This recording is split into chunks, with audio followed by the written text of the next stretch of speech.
পৃথিবীতে এমন কিছু মানুষ আবির্ভূত হন যারা মানুষকে শিখিয়ে যান জীবন ও আসল অর্থ, উদ্দেশ্য। তেমনই একজন মহান ব্যক্তি হলেন এপিজে আব্দুল কালাম। এই বিখ্যাত মানুষটির জন্ম 1931 সালের 15 অক্টোবর বর্তমান ভারতের তামিলনাড়ু রাজ্যের রামেশ্বরমে।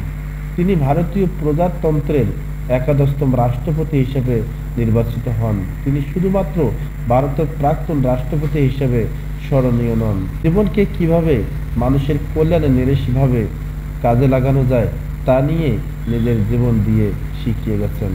তিনি তার বিভিন্ন লেখা ও ভাষণে যে উক্তি বাণীগুলো লিখে গেছেন সেগুলো আজও সকল শ্রেণীর মানুষের জীবনের অনুপ্রেরণা উৎসাহ। সেগুলো বাস্তবে একজন মানুষের জীবনকে বদলে দেওয়ার জন্য যথেষ্ট। তুমি যদি তোমার কাজকে স্যালুট করো তাহলে তোমার আর কাউকে স্যালুট করতে হবে না, কিন্তু তুমি যদি তোমার কাজকে অসম্মান করো, ফাঁকি দাও কিংবা অমর্যাদা করো তাহলে তোমার ওই সবাইকে স্যালুট করে যেতে হবে। যারা হৃদয় দিয়ে কাজ করতে পারে না তাদের সাফল্য অর্জন আনন্দহীন ও আকর্ষণহীন। এমন সাফল্য থেকেই সৃষ্টি হয় তিক্ততা। একটা কথা পরিষ্কার, সৃষ্টিকর্তা তাদেরই সহায় থাকেন যারা কঠোর পরিশ্রম করেন। জটিল কাজে বেশি আনন্দ পাওয়া যায়, তাই সফলতার আনন্দ পাওয়ার জন্য মানুষের কাজ জটিল হওয়া উচিত।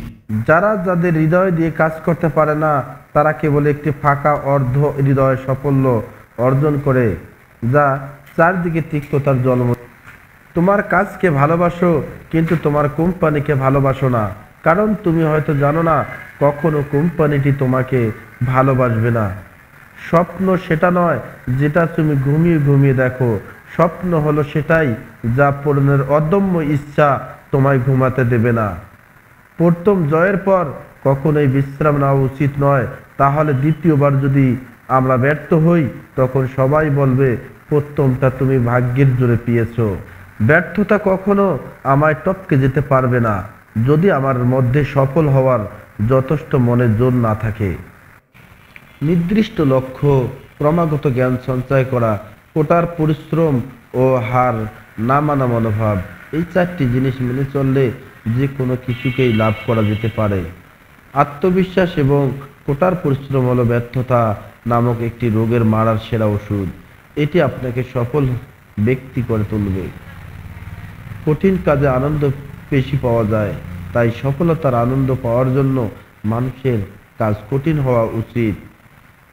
কোনো সমস্যার সমাধান করা লাগে না, একটু সময় নিলে, কিছু সময় গেলে এমনিতে সমাধান হয়ে যায়।